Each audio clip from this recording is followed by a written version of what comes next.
Dieu nous parle. Chaque jour, Charles et Carole vous présentent la leçon de l'école du sabbat.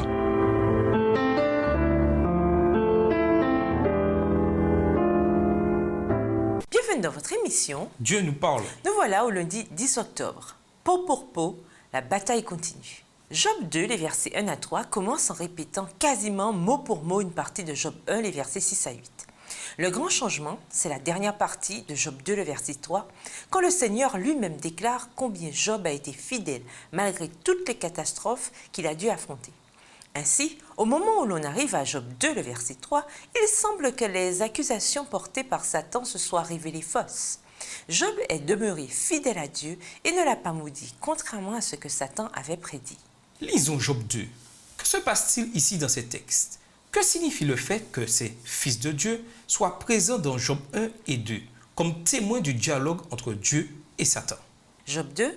Or, les fils de Dieu vinrent un jour se présenter devant l'Éternel et Satan vint aussi au milieu d'eux se présenter devant l'Éternel.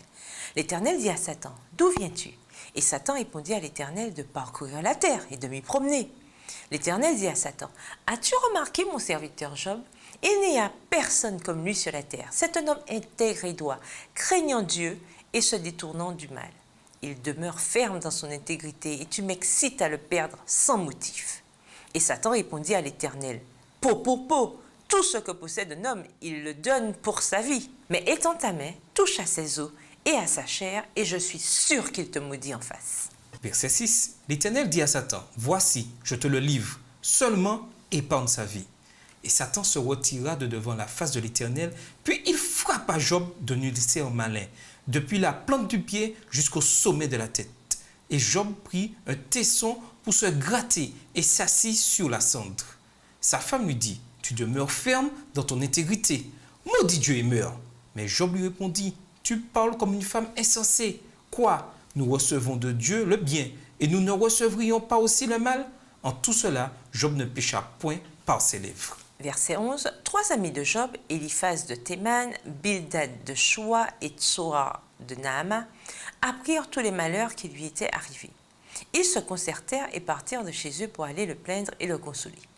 Ayant de loin porté les regards sur lui, ils ne le reconnurent pas, et ils élevèrent la voix et pleurèrent. Ils déchirèrent leurs manteaux et ils jetèrent de la poussière en l'air au-dessus de leur tête.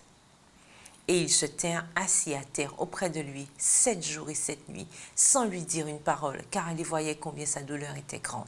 L'expression « peau pour peau » est une expression idiomatique qui a souvent déconcerté les commentateurs.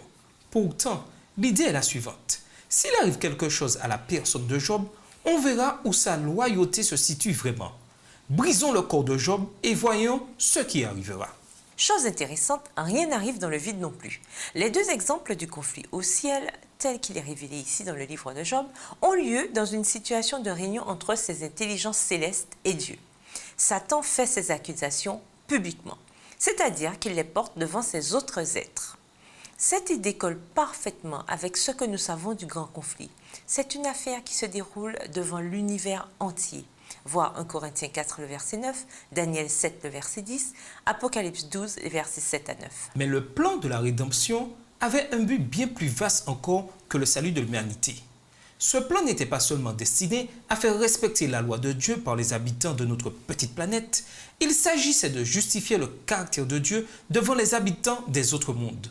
La mort du Fils de Dieu allait rendre le ciel accessible aux hommes, mais elle allait aussi justifier devant tout l'univers l'attitude de Dieu et de son Fils concernant la révolte de Satan. Elle établirait la perpétuité de sa loi et révélerait la nature et les résultats du péché. Et nous vous laissons avec la question du jour. Quel est votre rôle dans le conflit entre le bien et le mal? Au revoir. Et à demain si Dieu veut. Dieu nous parle. Chaque jour, Charles et Carole vous présentent la leçon de l'école du sabbat.